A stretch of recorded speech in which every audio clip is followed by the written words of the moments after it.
Hey y'all, Dr. J here. As we're discussing remote work and how to manage personnel that are not in the office, I was reading an article that had to deal with, how to not micromanage in the world of these new monitoring tools that we have, and how to hold people accountable to their objectives without micromanaging them. And I want to level set right there because that's really the benchmark. That's your foundation. You can't get any further if your employees do not have clearly articulated, quantifiable goals that they are held accountable to, right? So too many employees don't have that.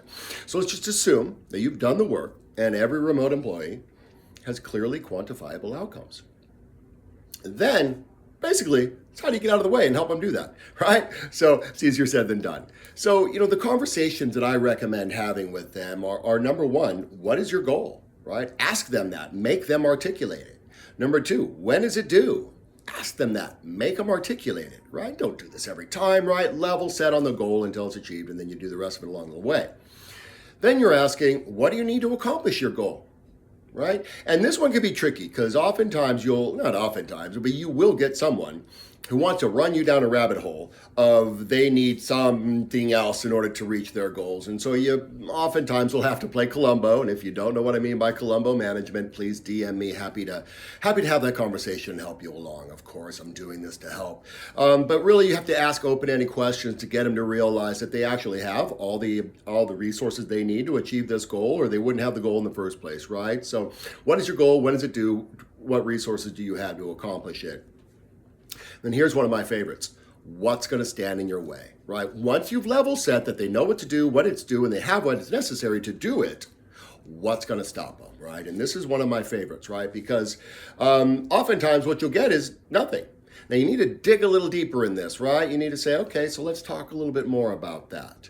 What do you see in your personal life that's going on, right? Because again, remember, this is somebody at home and anything can happen in the house, right? So you have to ask them what things are going to stand in your way. And then that's really what you are digging on every time you're meeting every week. So let's level set there. Again, you're meeting with your employee every single week, right? And you're having both a quantitative and a qualitative conversation, right? So what is your goal? When is it due? What resources do you need to accomplish it?